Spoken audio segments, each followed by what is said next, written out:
دوسرا یہ کہ اپنے آپ کو پہچانیں. اللہ تبارک و تعالیٰ نے آپ کو عزت دی ہے، احترام دیا، آپ کو عالم بنایا ہے. آپ قوم کے لیڈر ہونے چاہیے، قوم کا مرجع آپ ہونے چاہیے، آپ میں اعتماد بلا کا ہونا چاہیے. یوں نہیں ہونا چاہیے کہ ایک سیٹھ آپ کے سامنے آئے تو آپ کی پیشانیوں پہ پسینہ آ جائے، آپ کا رنگ فق ہو جائے، آپ کے ہاتھ پاؤں کانپنے لگ جائیں اور آپ ایسا بیہیو کریں کہ وہ سمجھے کہ آج دولت ہے تو سب کچھ ہے. علم سے کچھ نہیں ہوتا. اسی طریقے سے اسٹیجز کے اوپر جتنا آپ اپنی صلاحیتیں بڑھائیں گے، جتنا اپنے آپ کو منوائیں گے، جتنا اپنے آپ کو پازیٹیو انداز سے معروف کریں گے، لوگ آپ کو عزت دیں گے. ورنہ ہوگا یہ کہ آپ اسٹیج پر پہنچیں گے اور ایک بڑا ہیرو نعت خوان پہنچے گا، آرٹسٹ نعت خوان جو مفتی منیب الرحمان صاحب ارشاد فرماتے ہیں، تو 2 منٹ میں آپ کی عزت کو ختم کر دیا جائے گا. یہ نہیں ہونا چاہیے کہ ایک نعت خوان آئے مشہور تو آپ اس کے ہاتھ چوم رہے ہوں. آپ عالم دین ہیں، آپ کیوں اس شخص کے ہاتھ چومتے ہیں؟ تو ہمارے ہاں میں نے اکثر یہ دیکھا ہے جو طلبہ ہوتے ہیں، وہ کوئی سیٹھ آ گیا سامنے، کوئی صاحب منصب آ گیا، کوئی نعت خوان آ گیا، نعت خوانی شروع ہوئی، ہزار ہزار کے نوٹ پھینکنا شروع ہوئے. ہمارے بعض اوقات طلبہ کے دل میں احساس کمتری بیدار ہو جاتا ہے کہ یار میں نے اتنا پڑھا، میری تنخواہ کتنی ہے؟ 25,000 روپے، اور یہ نعت خوان تو 1 منٹ کے اندر 1.5 لاکھ روپے کما کر لے گیا. تو شیطان فوراً کان میں کہتا ہے تیرے پڑھنے کا فائدہ کیا ہوا؟ 8 سال تک تو نے ڈانٹے سنی، بعض جگہ تو ذلیل بھی ہوا، اچھا تھا یہ رمجم کے راگ گاتا اور 2 منٹ کے اندر تیرے پاس 1.5 لاکھ روپے جمع ہو جاتا.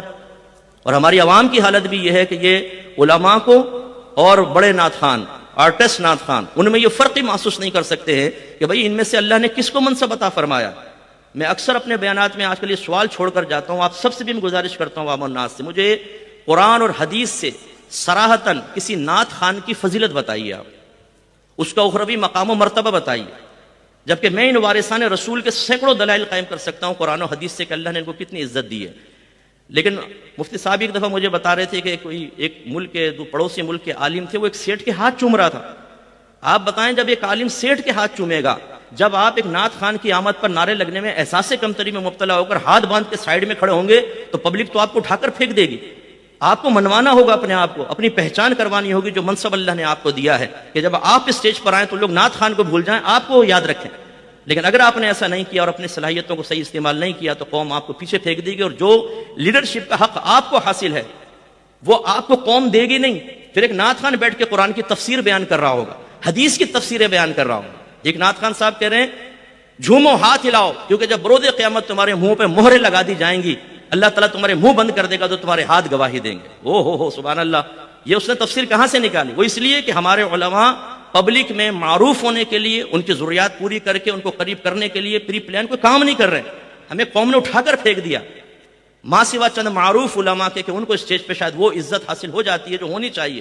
جبکہ ہمارا ذہن یہ ہے کہ آپ ایک عالم ہیں تو پھر آپ کو عزت ملنی چاہیے. ان چیزوں پہ توجہ انتہائی ضروری ہے. قوم کو غلط راستے پہ لگا دیا گیا ہے. آج شادی بیاہ کی محفل میں 1.5 گھنٹہ نعت خوانی ہوتی ہے، بیان غائب، یا عالم کا بیان 1.5 گھنٹہ راگ رنگ کرے گا، وہ رمجم کے راگ گائے گا، اور پھر اس کے بعد جب عالم بیٹھے گا تو کان میں کہیں گے حضور 15 منٹ میں ہے واپس. ارے بھائی قرآن اور حدیث بیان کریں تو 15 منٹ، اور وہی یوٹیوب کی نعتیں بیان کریں تو اس کے لیے 1.5 گھنٹے، عالم کے لیے 25,000 اور نعت خوان کے لیے 1.25 لاکھ روپیہ. یہ پیسہ ہمارا مطمع نظر نہیں ہے. اصل میں یہ عزت کا تفاوت کیوں ہو گیا؟ کیوں لوگوں کا ذہن بن گیا کہ آج نعت خوان بڑا اعلیٰ مقام و مرتبہ رکھتا ہے؟ اس لیے ہم چیلنج کرتے ہیں، اور آپ پبلک جو عام بیٹھی آپ بھی یاد رکھیں، نعت خوان کا فی نفسی کوئی مقام و مرتبہ نہیں. وہ اشعار میں تصوراتی اعتبار سے کچھ اپنے خود مناسب مرتب کر کے آپ کو بتائے، میں میدان محشر میں آیا، سرکار نے مجھے دیکھا، قریب مجھے بلایا، سینے سے مجھے لگایا اور فرمایا تو میرا ثنا خواں ہے، اور جنت میں مجھے بٹھایا. سبحان اللہ، نعرہ تکبیر. آپ اسی ٹائم دلیل مانگے، بتاؤ یہ کہاں لکھا ہے قرآن و حدیث میں؟ عالم کے لیے تو موجود ہے، ان کے لیے نہیں. یہ کیوں ہم نے اسٹیجز چھوڑ دیا؟ جعلی ڈبے پیروں کے لیے، نعت خوانوں کے لیے. اگر ہم اپنے آپ کو نہیں منوائیں گے بیٹا تو پھر آپ کا اسٹیج خالی ہوگا، کوئی بھی آ کر بیٹھے گا. اللہ تعالیٰ نے سمجھنے کی توفیق عطا فرمائے.